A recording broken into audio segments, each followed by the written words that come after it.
Very pleased to be joined now by one CEO, Chatri Sityodtong. Chatri, what a night that was, just full of epic finishes, epic fights. How pleased are you to witness such incredible martial arts tonight? I thought the majority of fights people came in with a killer instinct, displayed phenomenal technique, and obviously finishing abilities. I was disappointed by a couple of fights. One of the fights I was very disappointed judging again. Would you like to elaborate on that? Yeah, no, I thought Ekaterina won easily. She staggered Supergirl, and the judges got it wrong, and we're gonna have to work with different judges. It's just they've made errors, especially in the striking stuff. In my opinion, right? But I mean, people might disagree with me, but I thought Ekaterina won. I don't know what the judges were watching. Have you spoken to them? What's the fallout going to be from that? I haven't spoken to any of the judges. No, I haven't. Is there going to be any repercussions there? I mean, we'll just try to find work with more experienced judges, I guess. I haven't talked to the team. We do spend a lot of time trying to fly in all the best judges from around the world. During the tougher times when borders are closed, we've had to make do and recruit local judges here and there. We still fly in obviously some judges, but it depends on the country that yeah. Xiong Jingnan in the main event. What an incredible champion! She's cleaned out the division. She spoke about not getting the knockout in her post-fight. How did you assess the main event, and how incredible of a champion is Xiong Jingnan? Another piece of history for her. That's 6 times now. Yeah, I mean, I definitely think she is the best strawweight in the world. But to be honest, as a fellow martial artist, I was disappointed in her performance again. I think she could have finished the fight, but she didn't show gameness. She didn't try to finish the fight. These things happen. I understand, but yeah, I was disappointed. Especially with the added incentive right now with this bonus. We heard a few fighters mention it. We've heard Tiffany Cho mention it. Sagid Isagakmaev as well on the mic. Who really impressed you in that regard tonight? Well, I'm giving out 2 bonuses tonight. $50,000 goes to Sagid. I thought he had performance and gameness, phenomenal technique. I mean, the highest level. And gameness, finishing instinct. And the second person I gave is to Ekaterina. I thought she displayed again high-level striking, world championship striking. That she's obviously a world champion in Muay Thai and kickboxing. She showed gameness and she showed toughness and technique. So those are the 2 winners. I want to ask you about Sagid some more, because as debuts go, have you seen anybody come and attack the one circle in the way he did and be so dominant in their first performance for the promotion? Yeah, I mean, it was very impressive. When I spoke to Khabib, when we were thinking about signing Sagid, he said, Chatri, this is the best fighter at his weight class on the Eagles fight team. He said, Chatri, this guy, obviously he's trained since they were kids, but he said, this guy is an absolute animal. And when you look at the technique, when you look at, he's also a monster lightweight. I can't believe he's a lightweight. He's huge. And for him to dominate, a world-class wrestler like James Nakashima, and James has been working his grappling, relentlessly and upgraded it for this fight and still got dominated completely. Sagid talked about James being the toughest test for him in the division. We heard him call out Shinya Aoki. We heard him call out Eddie Alvarez. What fight do you like for him next? Either one. I mean, we'll have to go talk to the team, but I think Shinya versus Sagid would be amazing. I think Sagid versus Eddie would be amazing. Those are incredible fights right there. Oh, we have a question coming in from Dylan Bowker of My MMA News. Go ahead, Dylan. Appreciate you taking my call. I'm just kind of curious with, Xiong Jingnan clearing out the strawweight division. I think a lot of people maybe thought if Meng Bo got the victory, that could represent a contender. So to that point, would the next step be an atomweight title shot for Xiong Jingnan against the winner of Stamp, Angela? Yeah, I mean, I think people want to see the trilogy fight between Jingnan and Angela.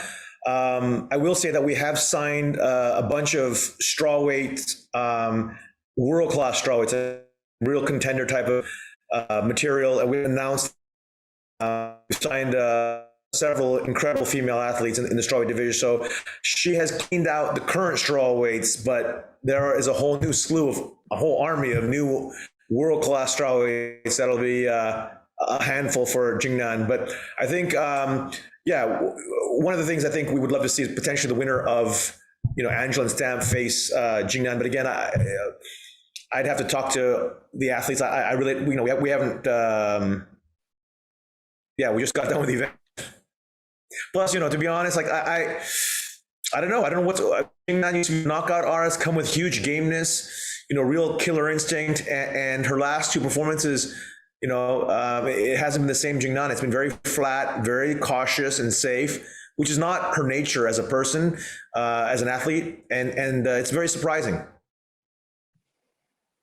And also, just speaking of strawweight in a different combat discipline, I was kind of curious the status of that strawweight Muay Thai title, because when we were talking, you seemed keen on getting Jackie Buntan in that kind of a situation. Like, what do you think about that? Do you see like there being a rematch with Ekaterina for that inaugural title? Are there any tentative plans? Well, first of all, I think I'm going to order an immediate rematch between Ekaterina and Supergirl, just because, again, like as someone who's been doing Muay Thai for 35 plus years, I can tell you Ekaterina won that fight easily. I mean, it was not even close.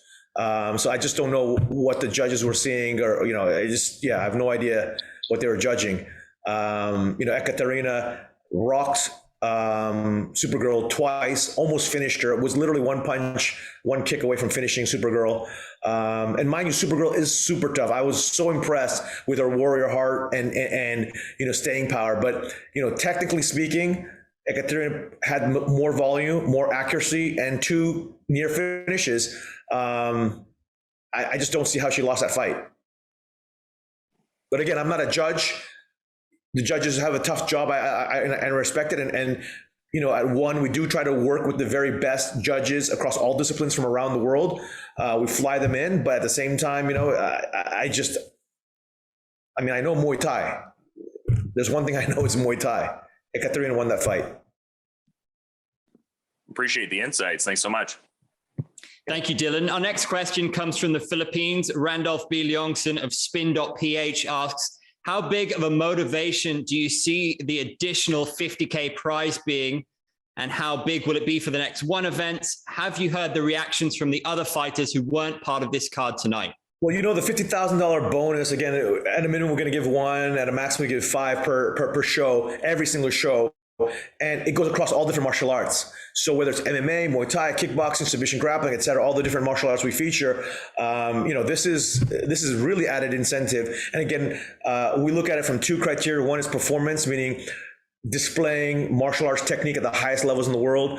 And second is gameness, having that finishing killer instinct every second of the fight, looking for the finish and not trying to coast, not trying to play safe, not trying to go back to the true essence of what martial arts is about, right? As I said in my pre-fight speech to our athletes, martial arts is about finishing a self-defense situation. It's about protecting, defending yourself, whether it's on the street, in the gym, in competition.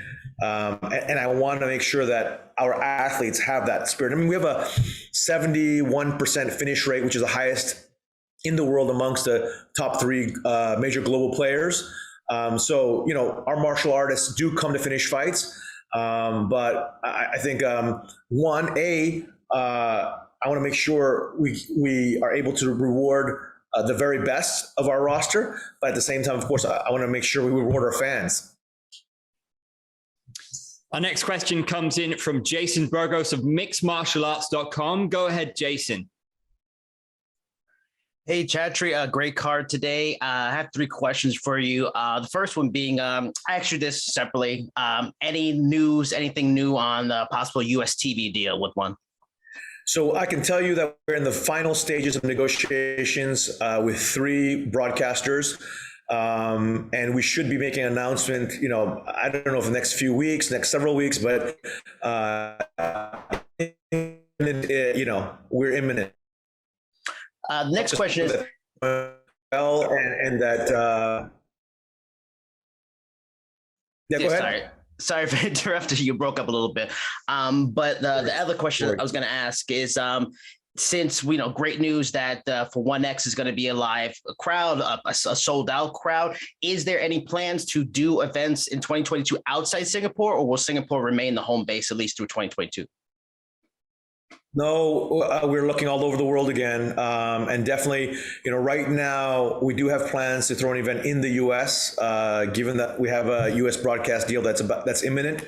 We're hoping Omicron, eventually, I think the data shows that Omicron is not nearly as serious as Delta or the prior versions, whether it's hospitalization, oxygen, whether it's mortality rates, Omicron, but, hospitals around the world are getting flooded. But it does look like will be a spike and then a dramatic drop off. So our team is looking not only all across Asia, but all the world for our event schedule. And, we look forward to be announcing some of, we look forward to be making some announcements regarding our full year 2022 calendar. All I can tell you is this, 2022 will be the biggest year in the history of ONE by far in terms of what we have planned for events and for, all sorts of fun stuff. The last question I had was just regarding, a lot of people were surprised about the whole Arjun Bowler situation. Could you give any more depth on what was the cause leading to an interim title? And is there kind of a cutoff date? Like if things can't work out at a certain point, would he possibly get stripped of the title?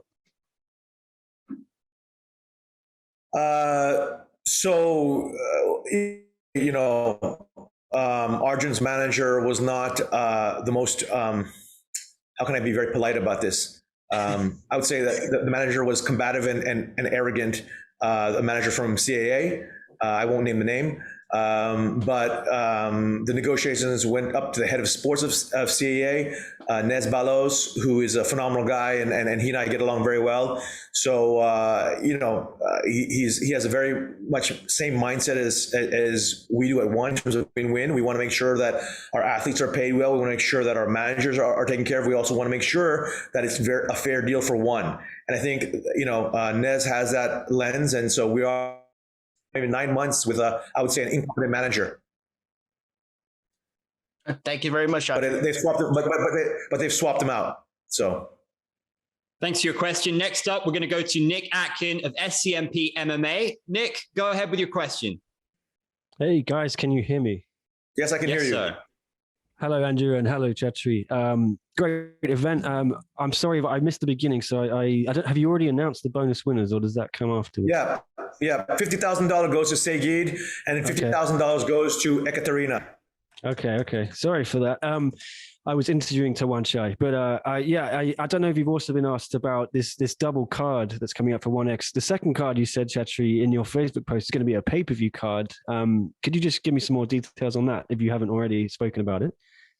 It's going to be a Asia-focused pay-per-view. Obviously, Asia has 4.2 billion people, and we've been studying the data and looking at the numbers. And our fan base is obviously quite large here in Asia, so we want to put a really amazing two-part card. The first one being free around the world, 150 countries live broadcast, and the second one is an Asia-based pay-per-view. Okay, and what was the decision process behind taking those two fights you'd already announced for it, before it got delayed, Bibi and Lineker, and then Tanley and Tone, and they're now going to be main event? Yeah, it's just one of these things about timing. Gary and Tanley were supposed to fight a few times already. They both, had injuries. That fight has been postponed. Then COVID hit, and then we scheduled again. And then Gary got hurt. It was just like one thing after another, and we just said let's get this fight on, and they both agreed, and so knock on wood that this fight happens, because they've both been waiting for each other, and unfortunately they've both gotten hurt, and of course we had COVID. And so it's just like, let's just get the show on the road. And then Bibby was in the contract negotiations for a while with us, finally concluded that, and he wanted to fight ASAP, and so did Lineker. I mean, there's a real bad blood. I don't know if you've been paying attention, but there's real bad blood, old school Brazil style. They want to even fight in the streets of Brazil and settle it that way. So it's Lineker says he's going to finish Bibby, and Bibby saying he's going to finish Lineker, and it's very personal. So. And you finally got Renier de Ridder fight. He'd been calling out everyone, it seemed, from middleweight up to the heavyweight. I think he even called out Rodtang, but he's going to fight Cameron Abasov. I can take that for the middleweight title. And I mean, I guess neither guy has a real challenger, so I guess that makes more sense to just put them both together, right? Yeah, I mean, a lot. You'll be surprised. A lot of people are turning down Renier. They don't want to fight Renier. So it's been a little bit hard for us to find him an opponent. But of course, again, we are literally every day, every week, every month. We're always constantly on the lookout for the best athletes in every weight division. And so Renier will have his hands full. But yes, I mean, Cameron wanted to do a challenge. Hey, that could be a fun fight, And I'm getting inundated as usual on our fight companion there about questions about Ongla. When is he fighting? Can you confirm anything? Is he going to be on that 10th anniversary card? He is going to be fighting, I believe, next month. Okay. So yeah. Sooner than, all right. Can you reveal? I mean, I'm presuming it's the trilogy with Big Dash, but I don't know. Oh, yeah. Trilogy fight with Big Dash. I forgot to tell you. Yeah, that's right. Vitali's had a string of injuries, in the past couple of years, and that's what sidelined him. But he says he's 100% healthy and he's ready to take on Ongla. And so that's another fight we've been trying to make for a while. But again, Vitali's been injured or has had multiple injuries, but now he's 100% healthy. Okay, so is that Bad Blood? Or I can't remember the names, Full Circle or Lights Out? I can't remember off the top of my head. I want to say it is on the February 11th card, but I'm not. I have too many cards in front of me, man. And I don't. Matt Hume and his amazing team, they do all the matches. And obviously the athlete recruitment. I mean, of course, I'm involved here and there. They pull me in on for big fights or big signings, but on a day-to-day basis, Matt and his team are handling it. Okay, and sorry if I got time. I just wanted to ask about Khabib. He wasn't on the broadcast because of COVID positive, but his guy did very well. Yeah, so he landed. This is a really unfortunate thing. Khabib landed in Singapore a few days ago. He was feeling ill when he landed. He tested positive for COVID on the PCR test. And he's obviously in his hotel room right now in Singapore. He and I have been talking every day. First couple of days, he felt completely terrible.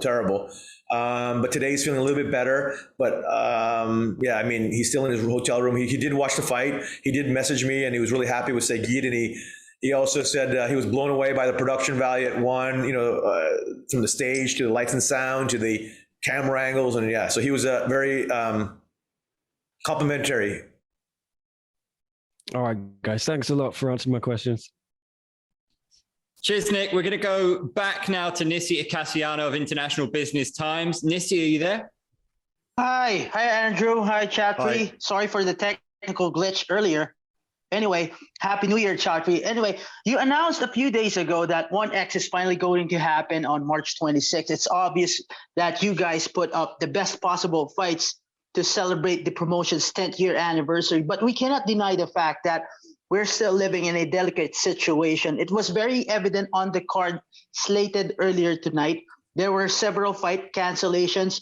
Is there any discussion right now in terms of implementing or considering new safety protocols, plans, or new ways to monitor the health status of fighters involved on that card, which will help One Championship to at least keep the marquee fights intact and avoid cancellations in the process? I wish I had a crystal ball. That's a very difficult question. Obviously, COVID still is around the world. Omicron is the best case scenario. It's highly contagious, but it's very low in its symptoms, and it's very low in its mortality rate. So that is the best symptom. We get herd immunity as a world. by having quote unquote a 3 or 4 day flu. And that makes you immune to COVID for, a reasonable amount of time. So I'm quite optimistic. I have friends in the medical space, and they've told me, there's a lot of optimism in the air in terms of this is how viruses adapt. New viruses adapt eventually is when they're highly contagious with low mortality. That's how you build herd immunity, and it becomes effective the flu. So long-winded way of saying March 26th, we have high conviction, but as a safety valve, what we are doing now for every single event, just because of what happened with this event, right? We had originally 12 fights scheduled. Four got knocked out because of COVID-related reasons. We are actually going to be increasing the number of bouts per event by 30-40% for every single show, so that if there are dropouts, we can still end up at 12. All right, Chatri, thank you so much, and more power to you. 12 for our regular shows. For 1X, again, we're expecting right now 18 bouts. All right, thank you so much, Chatri. Yep. For our next question, we go to Tudor Leonte from Sherdog. Tudor, go ahead. Hello, sir. Congratulations on this event that kicked off 2022. In today's co-main event, Tawanchai stopped the #1 ranked bantamweight, and I would like to ask, where does Tawanchai rank in the division right now, considering that he missed weight for this fight? Well, he and I spoke briefly after the fight, and he said he's done with bantamweight. He can't make it. His body's too big, so he wants to go permanently to the featherweight division. Is there any chance he will join the featherweight kickboxing Grand Prix? No, I think he wants to win the Muay Thai world title. That's his game. And now that I mentioned the Grand Prix, will we see another MMA Grand Prix in 2022? Definitely, we love Grand Prix. And can you please tell us perhaps the weight you are aiming for? Not yet, but you can think of some of the stacked divisions in one, and that's what we're kind of thinking right now. Okay, thank you very much, sir. Yep. Our next question comes from Chinese media, who ask, Xiong Jingnan has got her 6th title defense victory tonight. So who are you going to match up for her? So again, we have signed several world-class strawweights that we haven't announced yet. We'll be announcing those in the coming weeks. In the meanwhile, Jingnan does want to go down to atomweight and challenge for the title. It's possible, but again, I'm going to have to sit down with Jingnan and have a talk to her. I've been quite disappointed. Of course, she is an incredible world champion. I think she's 17-2. Incredible KO power, and I have the utmost respect for her as a human being and as a martial artist. But I have to say, I've been disappointed with her lack of desire to finish, or lack of desire, of gameness, killer instinct, the last couple of fights. Next up, we're going to go back to Dylan Bowker of My MMA News. Dylan, go ahead. Thanks so much for taking my call. I was just kind of curious because I was seeing some reports going around from, Nikki Holskin about wanting to get back out there, and it seemed like something was kind of lined up in that regard. I'm kind of wondering what that next bout for Nikki would be, whether it's like a kickboxing. Nikki's next fight has been signed, I believe. We just haven't announced it yet. I guess that would be like a plan to unfurl that on a future show, something to that effect. Right? I think he's signed to fight in February, if I'm not mistaken. Well, fair enough. And also with much dialogue about one coming to the United States, I'm kind of wondering if any preliminary work has been done for a one championship event in Canada. Because as a Canadian lad, I think that'd be fun. We did briefly look at Canada last year in the middle of the pandemic as a potential place we could throw an event during the pandemic, but eventually scratched it. I don't foresee a Canada event, for the foreseeable future. I definitely would love to go to Canada. Just right now, we haven't. We've just got so much on our plate on different countries, different priorities right now. And also, just lastly here, I'm kind of wondering what the situation is with rug. I only ask because there seemed to be so much momentum, and then kind of the shocking ending with Grushenko. Like, has there been any dialogue about getting rug back into the circle? Yes, I believe Rug has been offered a fight. I may be wrong. But yeah, of course, we definitely want to get him in there. He's definitely a viral sensation. He's obviously, a monster. And he did have a controversial loss. Would love to see him back in action. Appreciate the insights, Chatri. Thanks so much. Thank you. Next, we have a text question coming in from Ivan Saldasheno from Dugout, Philippines, who asks, you're going to open the Singapore Indoor Stadium to a full attendance at 1X on March 26th. Does this mean you're ready to go on tour again, i.e. Jakarta, Philippines, and KL? We do have plans, yes, to throw events outside of Singapore this year. We'll announce when those plans are firm, but that is the current plan, yeah. Is to go back on our touring schedule, tons of events across Asia, but also around the world. Chatri, a massive thank you, and a big thank you to our media from around the world. Cheers for your questions, and good night. Good night. Thanks a lot. Thank you, everybody.